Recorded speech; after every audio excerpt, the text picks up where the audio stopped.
Cross is here on mercy. The night glass failure killed 4 pilots. She stays grounded unless I say otherwise. The words land like a gavel in the silence of the war room. 3:42 a.m., Bahrain Naval Base, and the air tastes like burned coffee and sweat. 15 officers freeze mid-motion, screens glowing red across the operations floor. Admiral Thomas Rourke stands at the head of the table, silver stars catching the harsh fluorescent light, his voice carrying that particular kind of authority that doesn't need volume to cut. Major Liana Cross stops 3 steps into the room. She doesn't flinch, doesn't blink, just stands there in her flight suit, shoulders squared, while every pair of eyes pivots toward her like turrets locking on target. The only sound is the low hum of cooling fans and the distant thrum of generators keeping this concrete box alive. Rourke lets the silence stretch. He's good at this. The performance. The public humiliation dressed up as operational briefing. Behind him, the main screen shows Karen Valley in thermal overlay, a jagged scar of mountains lit up in false color. 267 SEALs scattered across that terrain, red dots blinking slow and desperate. No comms, no air support, no way out. Night glass was a failed experiment, Rourke continues, his tone flat, clinical. 4 good men burned because of untested technology. Cross was the pilot. She signed off on the activation sequence. She walked away. They didn't. Liana's jaw tightens, but she doesn't speak. Her breathing stays even. 4 counts in, 4 counts hold, 4 counts out, 4 counts hold. The rhythm is automatic now, a reflex built over years of flying jets that want to kill you if you lose focus for half a second. Her hands rest at her sides, loose but ready. No fidgeting, no defensive posture, just stillness. Commander Hayes shifts in his seat near the back, leaning toward the woman next to him. His whisper carries just far enough. She killed 4 pilots. Why is she even here? Lieutenant Voss nods, her expression carefully neutral. PR disaster waiting to happen. One wrong move and this whole op goes public. At the far end of the room, Chief Callahan watches from his station near the flight control monitors. 62 years old, 28 years in naval aviation, hands that have guided more pilots home than most people will ever meet. He's not looking at Rourke. He's looking at Liana's left hand, where her thumb brushes against the pocket of her flight suit. Just once. A fractional movement barely visible. Something metallic glints for half a second before disappearing back into the fabric. Callahan's eyes narrow. He knows that gesture, knows what it means when a pilot checks their lucky charm before a mission. But there's something wrong with the shape of it, the way it caught the light. Challenge coins are usually brass or nickel. This one looked different, older, like it was made from something that wasn't supposed to exist. Rourke taps the screen behind him, and the thermal image zooms in. The valley floor is a mess of heat signatures, scattered and chaotic. Gunfire sparks white in the infrared. Explosions bloom and fade. The SEAL teams are boxed in on 3 sides, pinned against a ridgeline with nowhere to go. "This is a rescue operation," Rourke says, his voice shifting into command mode. "But we do it by the book. No improvisation, no hero moves. Cross, you're here because we need every available pilot in the air, but your role is observer only. Visual reconnaissance. You do not engage. You do not activate any systems beyond basic navigation and comms. You follow orders. Are we clear?" Liana meets his eyes. Hers are dark, unreadable. If they're still breathing, I'll bring them home. It's the first thing she's said since walking into the room. Her voice is quiet, steady, with an edge like carbon fiber. Not a threat, not a promise, just a statement of fact, delivered with the calm certainty of someone who's done this before and will do it again. Rourke's mouth twitches. Not quite a smile. "That wasn't a question, Major." "Understood, sir." But she doesn't look away, doesn't break eye contact, and in that split second something passes between them. A recognition, a calculation. Rourke sees a pilot who should be broken, humiliated, grateful just to be in the room. Liana sees a man who's too calm for a situation this bad, who's talking about rescue ops when the timeline says those SEALs should already be dead. Hayes clears his throat. "Sir, what about radar support? Those mountains are murder on conventional tracking. We can't see what's hitting them." "Negative." Rourke's response is immediate. "We use satellite thermal and visual recon only. No active radar. The last thing we need is to light up every enemy air defense system in a 50-mile radius." "But sir, without radar?" "Without radar, we do our jobs and follow protocol." Rourke's voice drops 10 degrees. "Night glass was shut down for a reason. We don't repeat mistakes just because the situation is desperate. Anyone who thinks otherwise can explain their reasoning to a review board. The room goes silent again. No one wants to be the next name on a career-ending report. Hayes sits back, jaw tight, but he doesn't push. Voss types something into her tablet, probably notes for the after-action debrief that will spin this whole disaster into something palatable for the media. Callahan, still watching from his corner, pulls up an old file on his secondary monitor. His fingers move slowly, deliberately, so no one notices. The screen flickers, showing archived flight records from 3 years ago. Operation Night Glass. Classified. Most of it redacted. But there's a photo, grainy and half-corrupted, showing a group of pilots standing in front of a radar array that looks nothing like standard military equipment. The design is wrong, too smooth, too angular, like it was built by people who understood physics in ways the textbooks don't cover. One of the pilots in the photo is Liana, younger, same expression. Standing next to 4 men whose faces are blurred out, their names replaced with black bars. At the bottom of the image, barely visible, there's a unit designation. Not a squadron number, not a wing, just 2 words. Spectre 7. Callahan's hand pauses over the keyboard. That designation doesn't exist in any official database. He's checked, multiple times, but he remembers hearing rumors, back when he was stationed at Nellis. Stories about pilots who flew missions that never happened, using equipment that was never built, for a unit that was never formed. Ghost operators. The kind of people who get erased from records when their work is done, or when their work fails. He glances at Liana again. She's listening to Rourke outline the flight plan, her posture relaxed but attentive. Nothing about her suggests she's anything other than a disgraced pilot getting one last chance to prove herself. But Callahan's been around long enough to know what real disgrace looks like. It's loud, defensive, desperate. Liana is none of those things. She's patient, controlled, like someone who's waiting for the right moment to move. Rourke finishes his briefing and dismisses the room. Officers file out, moving with the practiced efficiency of people who've done this 100 times. Hayes and Voss linger near the door, still whispering. Liana turns to leave, but Callahan catches her eye. Just for a second. He doesn't say anything. Doesn't need to. But his gaze drops to her pocket, where the coin is hidden, then back to her face. She gives the tiniest nod, almost imperceptible. Then she's gone, boots echoing down the corridor toward the flight line. Callahan waits until the room is empty before pulling the challenge coin from his own pocket. It's old, worn smooth by years of handling. On one side, there's an emblem he's not supposed to recognize, a radar wave pattern wrapped around a stylized ghost. On the other, a serial number in 3 words, Night Sees All. He got this coin 15 years ago from a pilot who told him it was a joke, a gag gift from a buddy, but the weight is wrong for cheap metal, and when he had it analyzed, quietly, through a contact who owed him a favor, the results came back classified, not restricted, not confidential. Classified at a level that meant the lab techs weren't even supposed to acknowledge the sample existed. He turns the coin over in his fingers, feeling the grooves. Then he opens a secure line on his terminal and types a single query into the system. Spectre 7 status. The screen blinks. Processing. Then 3 words appear. File not found. Callahan smiles. That's the wrong error message. If the file truly didn't exist, the system would say, invalid query. File not found means the system knows the file is there, but won't show it to him.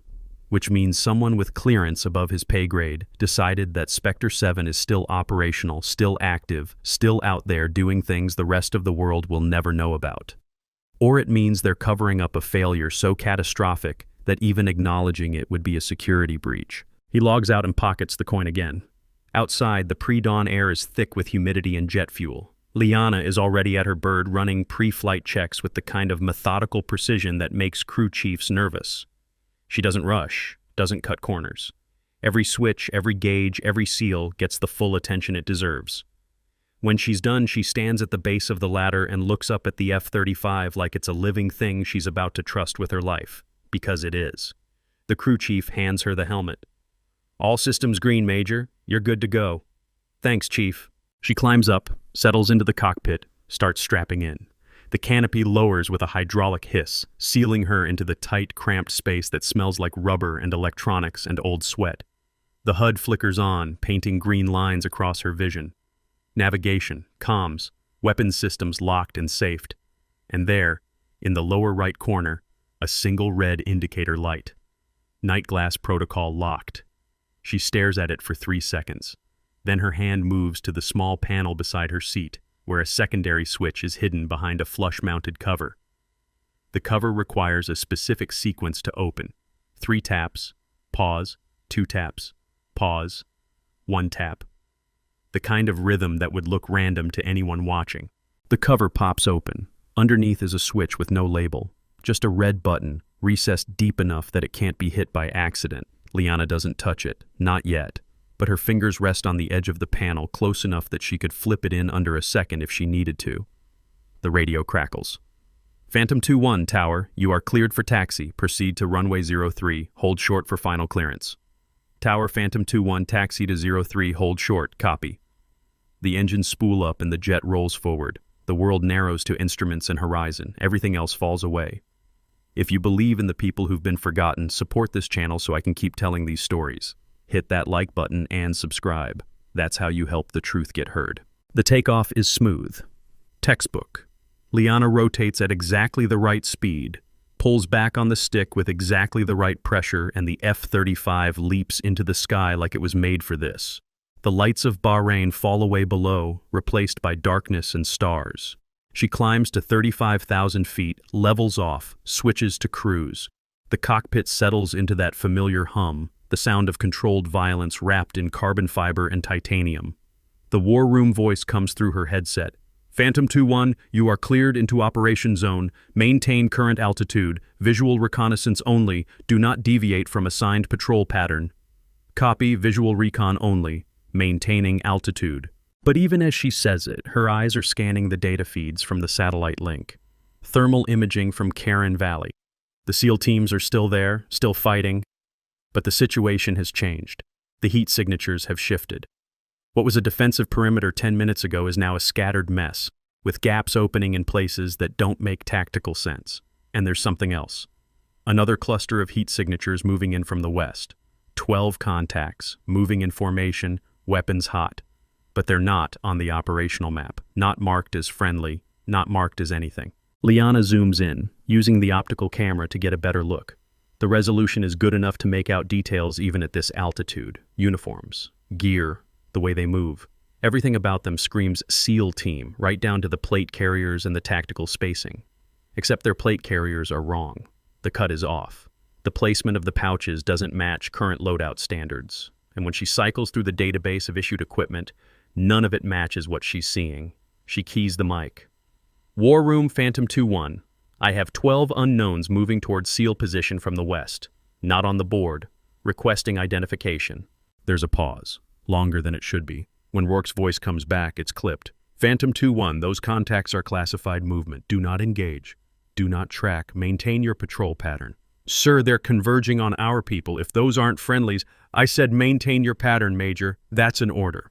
Liana's hand tightens on the stick. Classified movement. In the middle of a live firefight. Moving toward trapped SEALs with no coordination, no comms, no support. That's not how special operations work. You don't drop ghost teams into a hot zone without telling anyone. You don't let friendlies walk into potential crossfire unless they're not friendlies. She switches to thermal overlay again, watching the movement patterns. The fake SEALs are spreading out now, taking flanking positions. Professional, coordinated.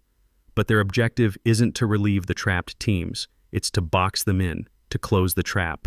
Her thumb hovers over the radio button. She could call it in, force the issue. Make Rourke explain why there's a second SEAL team that nobody knows about moving into an ambush posture. But if she's wrong, if those really are classified friendlies and she blows operational security on an open channel, her career is over. Not just grounded, finished. Court-martialed for compromising a black op in progress. And if she's right, calling it in does nothing. Rourke already knows. He has to know. Which means he's either complicit or incompetent, and neither option ends with those SEALs getting out alive. The radio crackles again. Haze this time. Phantom 2-1, be advised, SEAL teams report heavy contact from multiple directions, no visual on enemy positions. They're requesting immediate air support. Negative, Rourke cuts in. All air assets maintain current posture. We do not risk pilots without confirmed targets. Liana's jaw clenches. No confirmed targets. The SEALs are dying down there, and the excuse is no confirmed targets. As if thermal signatures and gunfire weren't confirmation enough. As if 267 men pinned in a valley weren't worth the risk. She checks her fuel. 3 hours of loiter time at current consumption. More than enough to stay on station and do exactly nothing while people die. Her hand drifts to the hidden panel again. The red button. Night glass. 3 years ago, that system was supposed to revolutionize air combat. Active phased array radar with electronic warfare integration, capable of penetrating stealth technology and mapping terrain through electronic countermeasures. It worked. Perfectly. Right up until the moment 4 pilots died during the final test. Officially, it was pilot error, disorientation from the radar feedback, sensory overload. The program was shut down, the technology sealed, the pilots blamed. Unofficially, Liana knows what really happened. Because she was there. And the 4 men who died weren't disoriented. They were undercover. Deep black operatives whose deaths were staged to make Night Glass look like a failure, to bury it so deep that nobody would think to use it again, to create a weapon nobody knew existed. She was supposed to disappear after that. Take the blame, accept the discharge, fade into civilian life. But 3 days before her terminal leave started, a general she'd never met walked into her quarters and handed her a folder. No words, no explanation, just the folder, and a challenge coin that weighed too much. Inside the folder was a single page, a contract. Voluntary erasure from all official records in exchange for assignment to a unit that didn't exist, doing missions that wouldn't be acknowledged, using technology that was officially dead. She signed. The coin in her pocket is proof. Serial number 7. Spectre 7, the Ghost Squadron, the ones who fly when everyone else is grounded, the ones who break the rules because the rules were written by people who don't understand what's really at stake. And for 3 years, she's been waiting, watching, tracking patterns, following the money, the equipment transfers, the gaps in operational reports that don't add up, waiting for someone to make a mistake big enough that the truth couldn't be hidden anymore. Tonight, Admiral Rourke made that mistake. The radio crackles again. Different voice this time, younger, panicked. Any air asset, this is Reaper 3-1. We are taking fire from unknown positions. Repeat, unknown positions. We cannot identify the source. Requesting immediate support, over. Reaper 3-1, stand by. Hayes, trying to sound calm and failing. War Room is assessing options. We don't have time for options. We're getting lit up from multiple angles. We need eyes in the sky right now. Liana watches the thermal feed. The fake SEAL team is moving into firing positions, 70 meters from the real teams, close enough to be devastating, close enough to be invisible without active radar. She checks the operational airspace. No other assets within range, no drones, no satellites with the right angle. Just her, 35,000 feet up, with the one piece of technology that could turn this whole disaster around, and a direct order not to use it. Her finger touches the panel cover. 3 taps, pause. 2 taps, pause. 1 tap. The cover pops open. Phantom 2-1, confirm you are maintaining patrol pattern. Rourke's voice. Sharp now, suspicious. Confirmed, maintaining pattern. But her hand is on the red button, and she's thinking about the weight of 267 lives, thinking about the 4 men who aren't really dead, who are out there somewhere doing the same math she's doing right now. Thinking about the general who handed her that folder and walked away without saying a word, because words would make it official, and official meant accountable. Thinking about what happens to people who follow orders when the orders are wrong. The thermal feed updates. The fake SEAL team is in position. Weapons up. 30 seconds from engagement. Liana's breathing stays even. 4 in, 4 hold, 4 out, 4 hold. Her thumb rests on the button. 20 seconds. She thinks about Callahan, watching from the war room. Thinks about the way his eyes went to her pocket when he saw the coin. Wonders if he knows what it means, or if he just knows something is off and is waiting to see how it plays out. 15 seconds. She thinks about Rourke, standing at the head of that table with his stars and his authority and his absolute certainty that he's in control. Wonders how long he's been selling weapons. Wonders how many operations he's compromised. Wonders if he actually believes he's doing the right thing, or if he's just so far gone that right and wrong don't mean anything anymore. 10 seconds. She thinks about the SEALs. Most of them are kids, early 20s, joined up for college money or family tradition or because they wanted to be heroes. They trust the chain of command. Trust that when orders come down, those orders are designed to keep them alive. They don't know that sometimes the chain breaks, that sometimes the people giving orders have priorities that don't include bringing everyone home. 5 seconds. A new voice cuts through the radio, high-pitched, urgent. Incoming! Shoulder fired! 3 o'clock! Liana's eyes snap to the thermal feed. A bright streak arcing up from the valley floor. Missile. Probably a man-pad's infrared-guided, tracking her heat signature. The F-35's threat warning system screams. Alarms cascade through the cockpit. The HUD lights up with trajectory data and countermeasure options. She has 2 seconds to decide. Chaff, flares, evasive maneuvers, all of the above. Her hand moves before her brain catches up. Stick hard left, full throttle, flares popping in sequence. The jet kicks sideways. G-forces slamming her into the seat. The missile tracks the flares, follows them down and away. Detonates 2,000 feet below her in a white bloom of light. But the maneuver is violent, uncontrolled. The kind of thing you do when you're more worried about dying than looking good. Her flight suit pulls tight across her shoulders. The sleeve catches on the edge of the ejection seat handle. Tears. And the tattoo on her left shoulder is suddenly visible, just a sliver of it, maybe 2 inches wide, dark ink against pale skin. A pattern that looks almost random until you know what you're looking at. Radar wave frequency lines wrapped around a stylized ghost figure. The Spectre 7 insignia. The cockpit camera catches it. Auto transmits the feedback to the war room because that's what the cameras do. They record everything. There's no privacy in a fighter jet. Every move, every word, every twitch gets logged for the after-action review. In the war room, the feed plays on a secondary monitor. Most people are focused on the main screens, tracking the missile detonation, assessing damage. But Callahan sees it, the tattoo, the pattern, the confirmation of what he already suspected. His eyes widen, not in surprise, in recognition. Hayes sees it too, leans forward, squinting. What is that? Voss looks over. Tattoo. Probably personal. Lot of pilots have them. Yeah, but that design... Hayes pulls up the feed, tries to enhance it. I've seen that somewhere. Callahan doesn't say anything. Just sits back very slowly and watches the screens. Watches Liana recover from the evasive maneuver, level out, resume her patrol pattern like nothing happened. Professional. Calm. Like getting shot at is just another item on the checklist. Rourke is on the radio immediately. Phantom 2-1, report status. 2-1 is code 1, missile defeated, no damage, continuing mission. Negative, RTB immediately, you are not cleared for combat operations. Sir, I'm already here, fuel is good, systems are good, let me finish the patrol.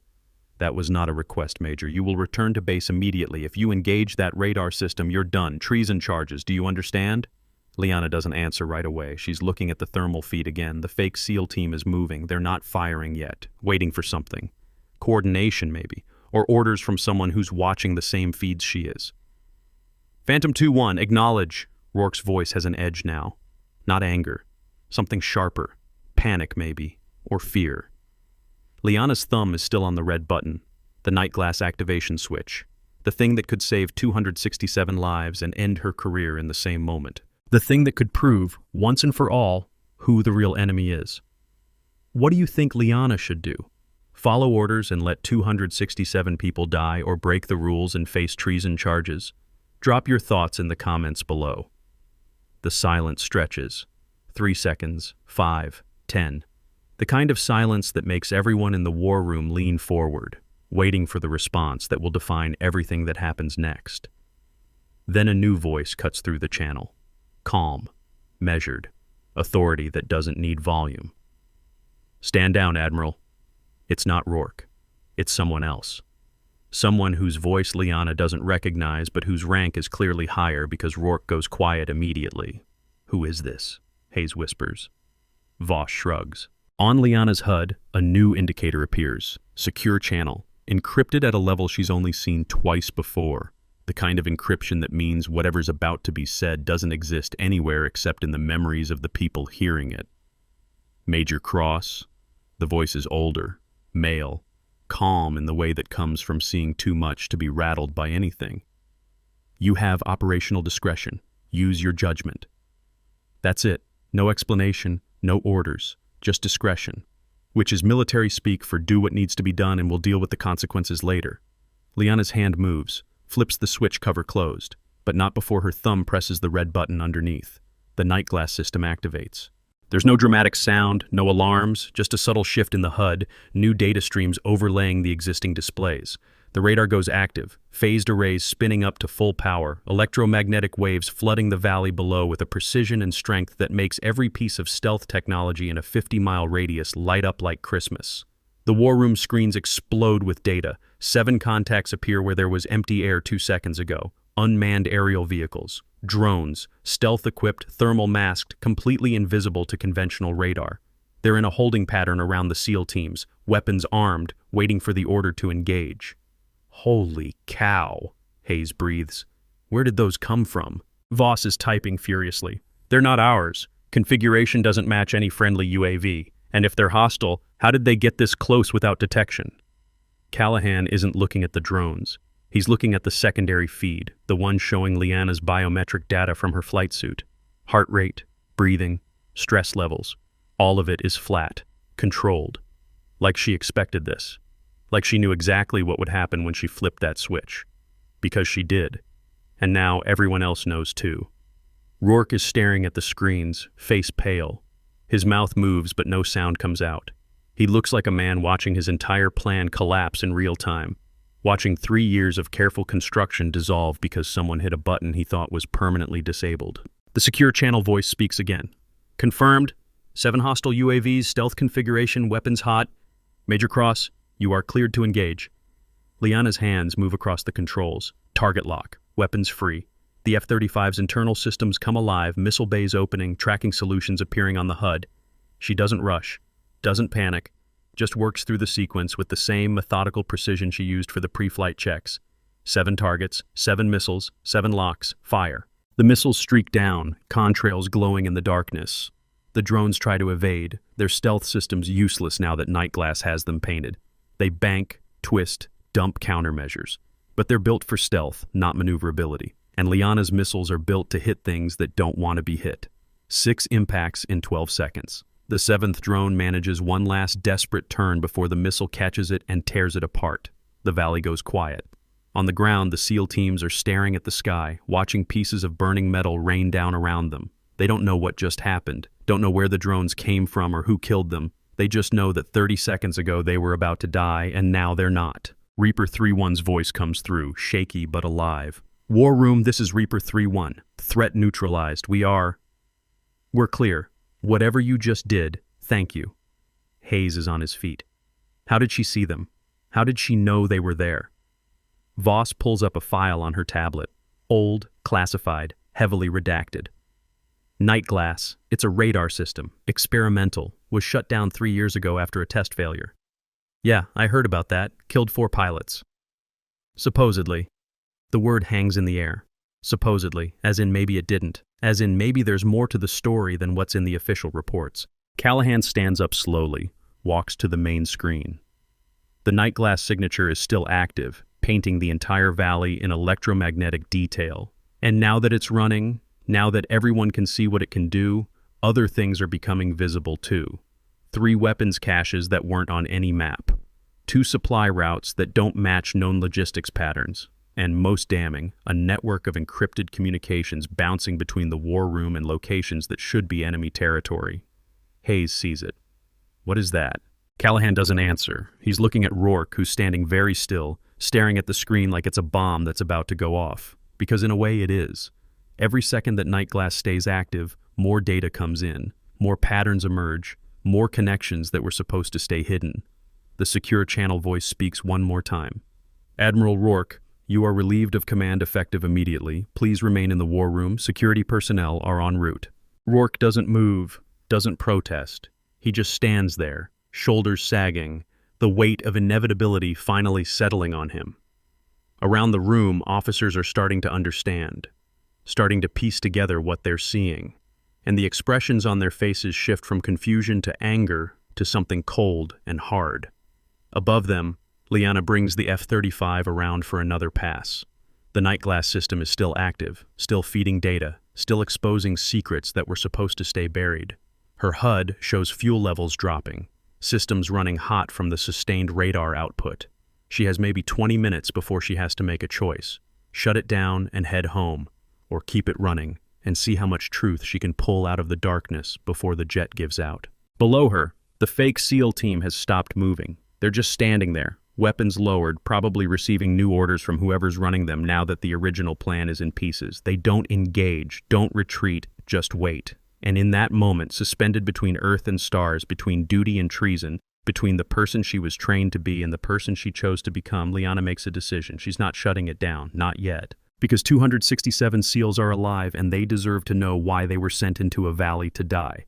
Because 4 pilots who sacrificed everything deserve to have their names cleared.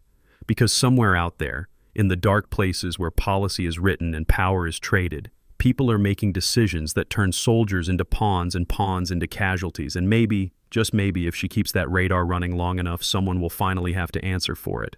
The night glass system hums at full power, a sound that exists more in the electrical field than in actual audio, something Liana feels through her bones rather than hears.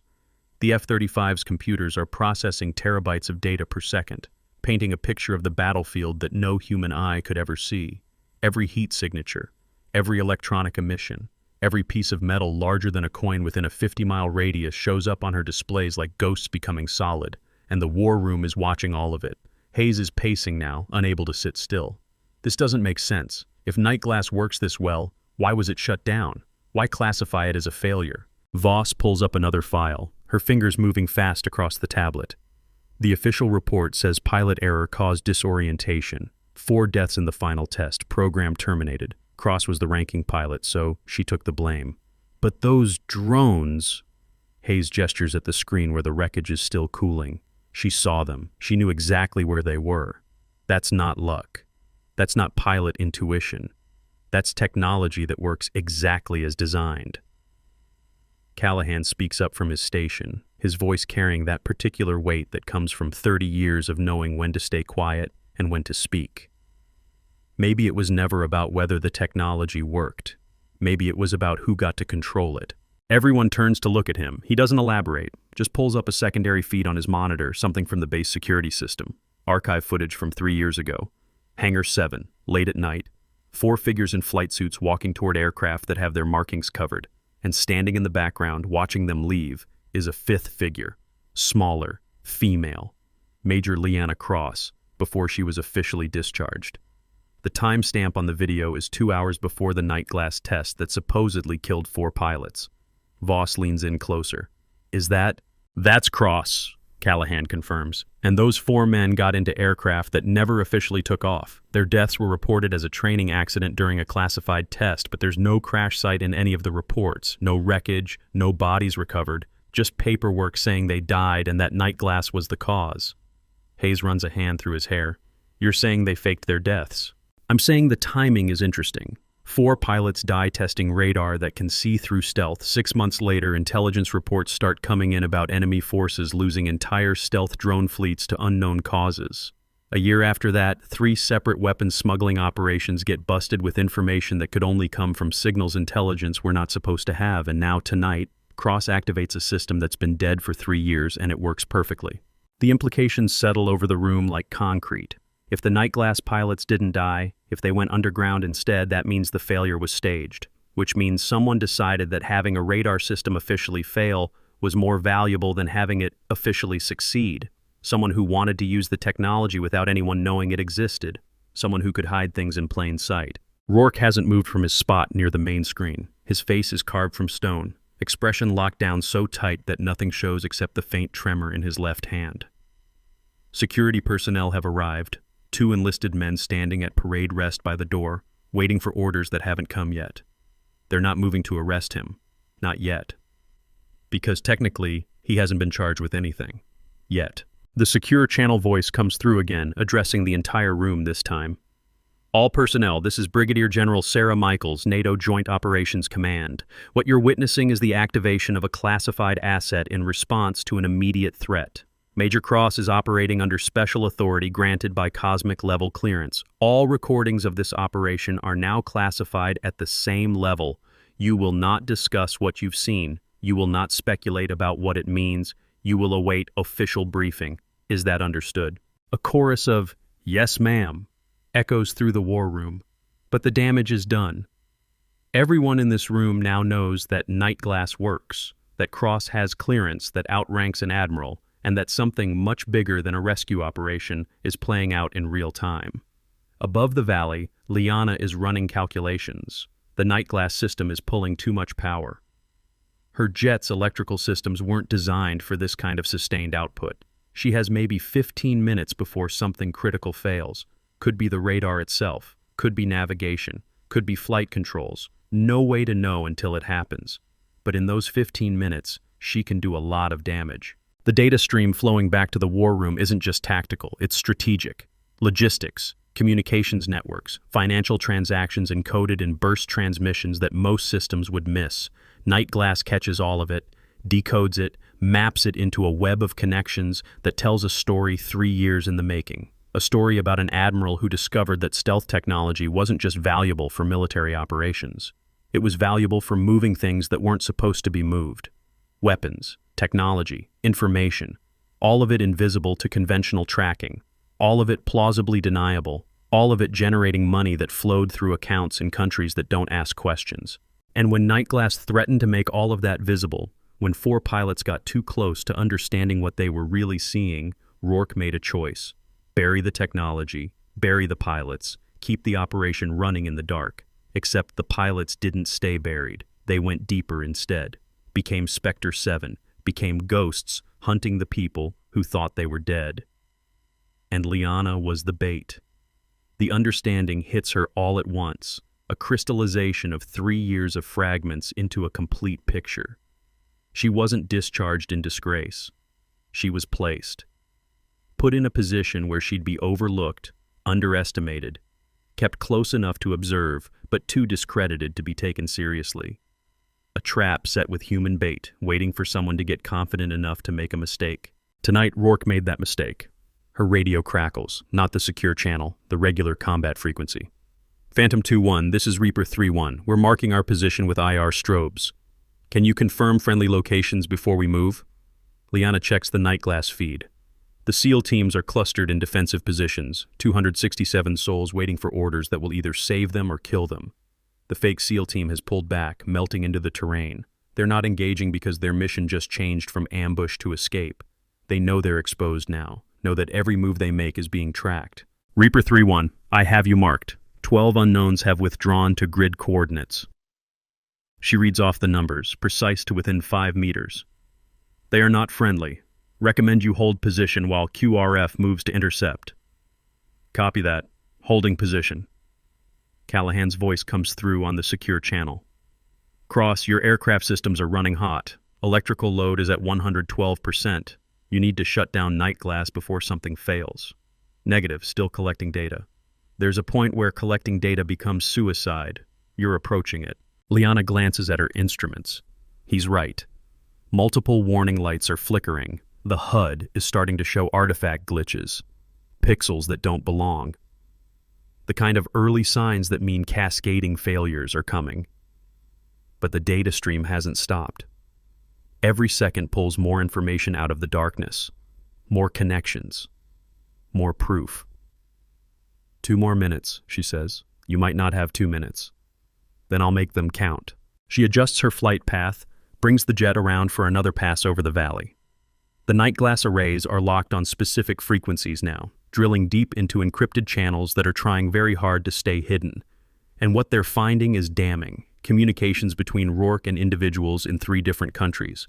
Transfer orders for equipment that officially doesn't exist. Payments routed through shell companies that trace back to defense contractors who were supposed to be delivering to the military, not selling to the highest bidder. It's all there.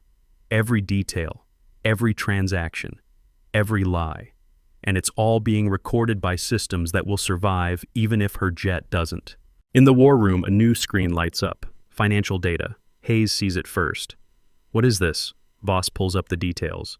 Bank transfers, offshore accounts, coded transactions. Her face goes pale. These are coming from military logistics accounts. Someone's been siphoning funds and using them to... Oh no. What? These payments match the serial numbers on the stealth drones Cross just shot down. They were purchased through a front company that's registered to... She stops, looks at Rourke. To a holding group that lists you as a board member. the room goes silent. Not the shocked silence from before. This is colder, angrier, the kind of silence that comes right before something breaks. Rourke finally speaks. His voice is quiet, almost gentle. You don't understand what you're looking at. This operation was sanctioned, approved at the highest levels. Sometimes national security requires actions that don't fit neatly into regulations. National security, Hayes repeats, his tone flat. You sent 267 SEALs into an ambush to protect your illegal arms deals. That's not national security, that's murder. They were acceptable losses for the larger mission. The words hang in the air like smoke. Acceptable losses. The phrase that every soldier dreads hearing, that every commander hopes they never have to say. Because it's true. Sometimes operations require sacrifices. Sometimes people die so that others can live. That's the calculus of war, the mathematics of survival. But this wasn't war. This was profit. This was covering up crimes by creating more crimes, stacking bodies to hide the first pile of bodies, and calling it all acceptable because the alternative was accountability. General Michael's voice cuts through the tension. Admiral Rourke, you are under arrest for treason, arms trafficking, and conspiracy to commit murder. Security personnel, please escort the Admiral to the brig.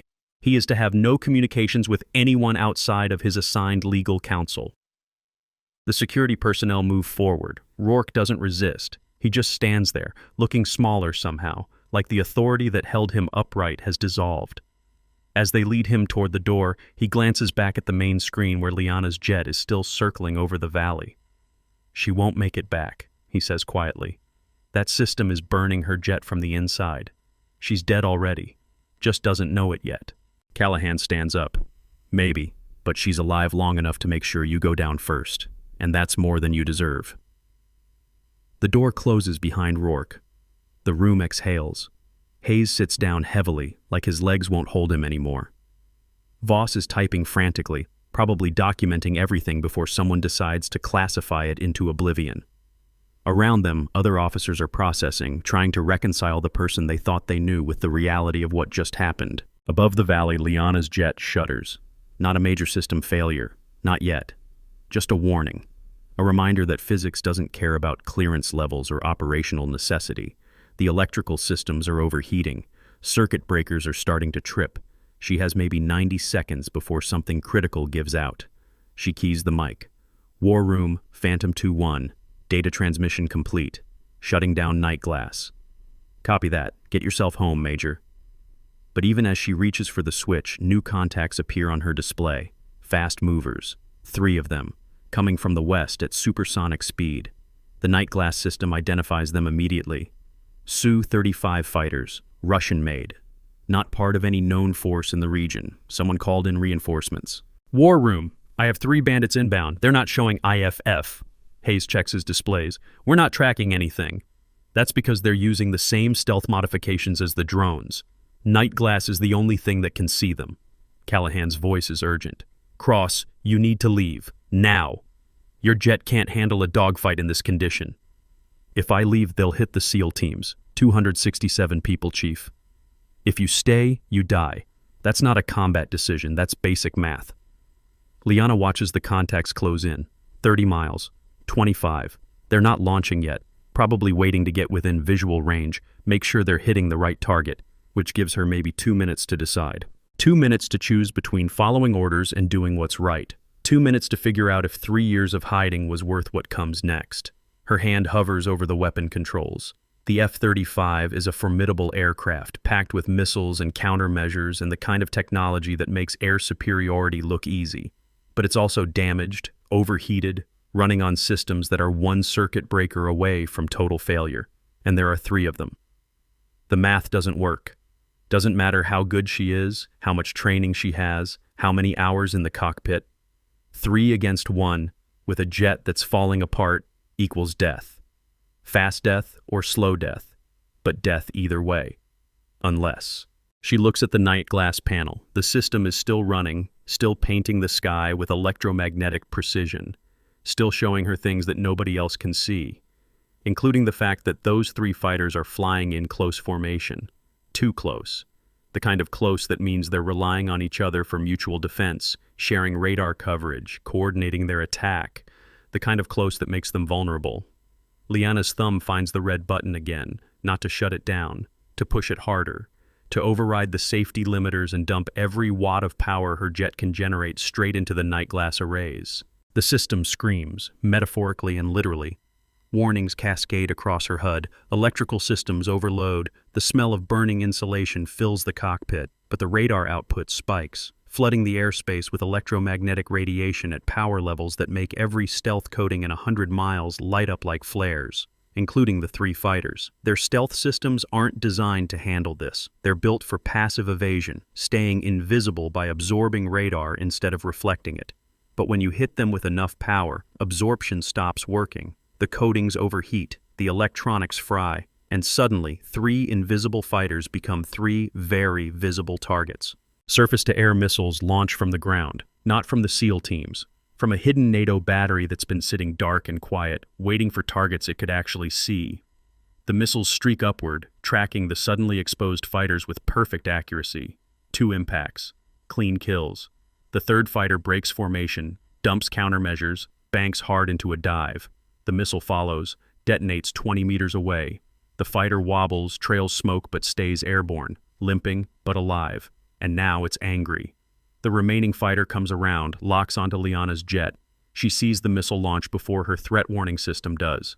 Sees the rocket motor ignite, the weapon separate from the rail, the trajectory that will bring it straight toward her in about 8 seconds. She doesn't have 8 seconds of functional jet left. The electrical systems finally give out, not gradually, all at once. The HUD goes dark, navigation systems offline. Flight controls switch to manual backup, which means she's flying a $20 million aircraft with what amounts to cables and hydraulics. The night glass system dies with a sound like tearing metal. And the missile keeps coming. Liana's hands move through the ejection sequence, palm the handle, pull the trigger, brace for the explosion that will throw her clear of the aircraft at velocities that turn the human body into a stress test for bone density. But the trigger doesn't pull. The ejection system is electronic, which means when the electrical systems died, so did her exit strategy. She's locked in a falling aircraft with a missile tracking her and no way out. 4 seconds. Her training takes over. Not the official training, the other kind. The training that happens in rooms that don't exist, with instructors who don't have names, learning techniques that work when everything else fails. She stops thinking about the ejection seat and starts thinking about the jet itself. Stops treating it like a machine and starts treating it like a weapon. 3 seconds. She noses down, full stick forward, aiming the F-35 straight at the ground. The jet responds sluggishly with the manual controls, but it responds. Gravity helps. They're falling together now. Her and 30,000 pounds of metal and fuel and unfulfilled potential. 2 seconds. The missile adjusts, follows her down, but it's designed for intercept geometry, for hitting targets that are trying to evade, not targets that are deliberately diving into terrain. 1 second. Liana pulls up. Hard. The manual controls scream in protest. The jet levels out 10 meters above the valley floor, so low that the wash from her engines kicks up dust and rocks. The missile, tracking from above, doesn't have time to adjust. It slams into the ridgeline behind her and detonates in a sphere of fire that lights up the night sky. But the damaged fighter isn't done. It's coming around for another pass, and this time there won't be any tricks left. Liana's jet is dying. Systems are failing faster than she can compensate. She has maybe 30 seconds of controlled flight left before the aircraft decides it's done cooperating. 30 seconds to find somewhere to put down. 30 seconds to figure out how to survive what comes next. The valley floor is rough terrain. Rocks and ravines and dried riverbeds that would tear a landing aircraft apart. But there's a stretch, maybe 400 meters long, that looks almost flat. Almost. It's not a runway. It's not even close to a runway. But it's the only option that doesn't end with her becoming a crater. She lines up the approach, fighting the controls every meter of the way. The jet wants to roll left, wants to stall, wants to do anything except fly straight and level for 10 more seconds. But she holds it steady through sheer determination and muscle memory, bringing the aircraft down in a glide path that's more falling than flying. The wheels touch, the jet bounces, hits again, bounces higher. The landing gear screams, then collapses. The aircraft slams belly down onto the rocky surface and slides, shedding parts and sparks and any pretense of aerodynamic grace. It rotates 90 degrees, hits a boulder, spins the other way, and stops. Liana sits in the cockpit, breathing hard. Everything hurts, her shoulders, her neck, her ribs where the harness dug in during the impact. But she's alive. The canopy is cracked, but intact. The seat didn't eject, but that doesn't matter anymore because she's on the ground. She checks her systems. Everything is red or dark. No power, no comms, no way to tell anyone she's down. Then she smells fuel. This story is real, and there are still secrets that haven't been told. Share this video so the people who deserve recognition get it. See you in the next one. Liana moves fast, unstraps, pops the emergency canopy release. The mechanism is purely mechanical, doesn't need power. The canopy lifts 6 inches, enough for her to squeeze through. She drops to the ground, stumbles, catches herself. The jet is a wreck behind her, fuel pooling underneath, one spark away from becoming an explosion. She runs, 50 meters, 100, 200. Then she drops behind a rock formation and waits. The explosion doesn't come. The fuel just sits there, leaking slowly into the thirsty ground. Maybe she got lucky. Maybe the impact wasn't violent enough to generate sparks. Maybe the universe decided she'd earned a break. Or maybe someone sabotaged the ejection system but didn't want her to die instantly. Wanted her down here, on the ground, vulnerable. Footsteps approach from her left. Multiple people, moving tactical. She presses herself against the rock, feeling for weapons she doesn't have because pilots don't carry rifles, and her sidearms stayed with the jet. All she has is training and the knowledge that whoever's coming probably isn't friendly. The footsteps stop 10 meters away. A voice calls out, male, American accent. Major Cross, we're friendlies. SEAL Team 7, Reaper 3-1, please identify yourself. Liana exhales slowly. Cross, Phantom 2-1, I'm unarmed. Copy that. Stay where you are. We're coming to you. 3 figures appear around the rock formation. Night vision goggles, body armor, weapons trained in safe directions but ready to move fast if needed. The lead man, probably the team leader, gestures for her to stand. She does, slowly, hands visible. He looks her over, checking for injuries. You all right? I've been better. You just saved 267 lives with that stunt. We saw the whole thing, the drones, the fighters, everything. He shakes his head. Whatever that radar system is, it's worth its weight in gold. It's worth more than that. Another SEAL moves up, carrying a portable radio. Ma'am, we've got comms with War Room. They want to talk to you. Liana takes the radio. War Room, this is Cross. Callahan's voice comes through, thick with relief. Good to hear your voice, Major. We tracked you going down. QRF is en route to your position. ETA 20 minutes. Copy. What's the situation with the 3rd fighter? Shot down by our asset in the region. The pilot ejected. We've got people moving to secure him. A pause. And Cross? General Michaels wants to speak with you when you get back. Something about clearing up some paperwork from 3 years ago. Liana allows herself a small smile. I'll look forward to it. She hands the radio back, then sits down on a flat rock because her legs have decided they're done holding her up for now. The adrenaline is wearing off, leaving behind the reality of what just happened. She crashed a jet, survived it, exposed a traitor, kept 267 people alive, and somewhere in all of that, 4 pilots who were supposed to be dead just got their names cleared. The SEAL team leader sits down next to her. Can I ask you something? Depends on the question. Why'd you do it? You could have just followed orders, stayed high, let us figure it out on our own. Instead, you threw away your career, broke who knows how many regulations, and damn near killed yourself. Why? Liana is quiet for a moment. Then she reaches into her pocket and pulls out the challenge coin, the one with the serial number and the words "Night sees all." She turns it over in her fingers, feeling the weight of it. 3 years ago, I signed a paper that said I was willing to disappear, to let people think I failed, to carry the blame for something that wasn't my fault. And I did it because someone needed to be in position to catch the people who thought they could get away with anything. She looks at him. Your question shouldn't be why I did it. It should be how many other people are out there right now carrying blame they don't deserve, waiting for their moment to prove everyone wrong. The team leader nods slowly. Fair point. They sit in silence, watching the stars. Somewhere to the north, helicopter rotors are starting to become audible. The QRF coming to pull them out, coming to bring them home. But Liana's not done yet. She can feel it. The sense that this is just the beginning, that exposing Rourke opened a door that reveals another door behind it. The weapons trafficking network is bigger than one admiral. The stealth drones came from somewhere. The third fighter that tried to kill her was piloted by someone who's probably talking right now, providing information that will lead to more investigations, more raids, more pieces of a puzzle that keeps getting bigger. Her radio chirps. Not the SEAL team's radio. Her own personal unit, the one in her flight suit that she forgot was there. A coded frequency, one that only 6 people in the world know exists. She pulls it out, keys the mic. "Go ahead." A voice she hasn't heard in 6 months comes through. Male, calm, familiar. "Spectre 7, this is Spectre 2. Congratulations on the light show. We saw everything." "2, where are you?" "Can't say. But we wanted you to know the mission isn't over. Rourke was middle management. The people he was working for are still out there. And now that you've gone public, they know we're hunting them." Liana feels her heart rate pick up again. "What do you need from me?" "Nothing yet. You did your job. Flushed them into the open. Now we do ours." A pause. "But Cross, watch your 6. You made a lot of people very angry tonight. And they have long memories." "Copy that." Spectre 2 out. The radio goes silent. Liana clips it back onto her vest, then stands up as the helicopters come into view.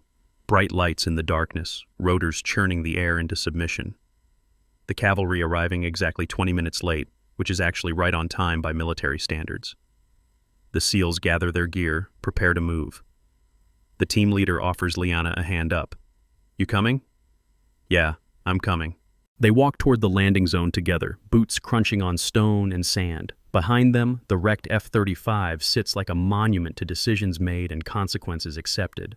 Ahead, the helicopters descend, kicking up dust that glows in their searchlights.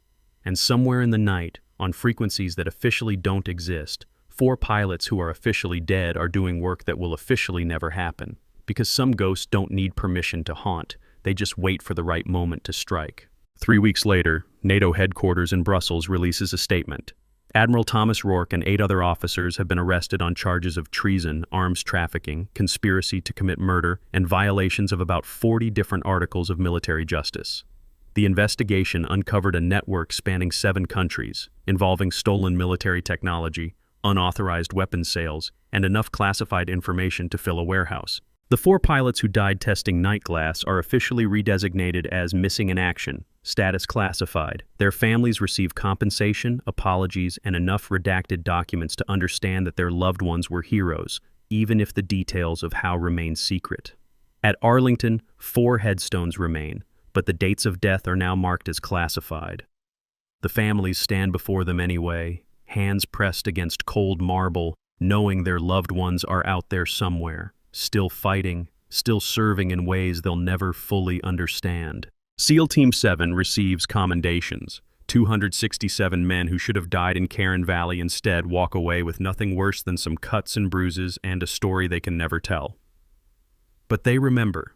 Every single one of them remembers the moment those drones exploded overhead, the moment invisible death became visible salvation. They remember a pilot they never met, flying a jet that shouldn't have been there, using technology that officially doesn't exist. Some of them keep the coordinates of that valley saved in their phones, not to forget, but to remember that someone was watching. Someone cared enough to break every rule. And Major Liana Cross stands in an office at Langley, Virginia, facing 3 generals and a woman in a business suit who introduces herself as being from an agency that doesn't use names. "You understand," the woman says, "that what happened in Bahrain creates certain complications." "I understand." Night glass is officially still a failed system. That designation stands. But unofficially, she slides a folder across the desk. "We'd like to offer you a position, training the next generation of Spectre pilots, teaching them how to fly missions that don't exist using equipment that doesn't work." Liana opens the folder. Inside is a contract, a posting assignment, and a new challenge coin with serial number 1, Spectre Command, Spectre. She runs her thumb over the engraving. The metal is heavier than it looks, denser, like it's carrying the weight of every decision that led to this moment. 3 years of silence. 3 years of letting people believe she failed. 3 years of waiting for one chance to prove that patience isn't weakness and discipline isn't surrender. What about the investigation? She asks. What about the people Rourke was working for? That's ongoing, and will be for years. We pulled on one thread and found a dozen more. Weapons deals, technology theft, bribery at levels we're still mapping. It's going to take time to untangle. But you're untangling it. We are, thanks to you. The woman leans forward. 3 years you waited. 3 years you let people think you were washed up. That takes patience, discipline, and a level of commitment we don't see often. Liana signs the contract without reading the details, because the details don't matter. What matters is that somewhere out there people are still making decisions that turn soldiers into acceptable losses, still prioritizing profit over lives, still thinking they can hide in the darkness. And now, there's an entire squadron dedicated to proving them wrong. She stands, shakes hands with the generals, follows the woman out into the hallway. At the end of the corridor, there's a door marked Authorized Personnel Only. The woman holds it open. Welcome to Spectre, Major, or should I say, Commander. Liana steps through. The door closes behind her with a sound like finality, like the last page of one chapter and the first of another. And in the war room at Bahrain, Chief Callahan watches a new signal appear on his classified display. Just a blip, a transponder code that's not supposed to exist, flying a route that's not on any flight plan. He smiles, pulls out his challenge coin, the old one from 15 years ago. Night sees all. Amen to that, he mutters. Then he logs out and goes home, because his shift is over and some things are above his clearance level. But he knows. Knows that somewhere over the Atlantic, a jet is flying with systems that officially don't work, piloted by someone who's officially just a disgraced major doing work that officially isn't happening. Knows that there are 3 more pilots out there, somewhere, doing the same. Knows that the people who thought they could hide behind regulations and classifications and acceptable losses just got a wake-up call. Because some ghosts don't need permission to haunt, they just need a reason. And tonight, they have 267 reasons. That's enough. Every soldier carries a story that few ever hear. Listen with your heart. Thank you for staying and watching. Subscribe to MVB Story for more.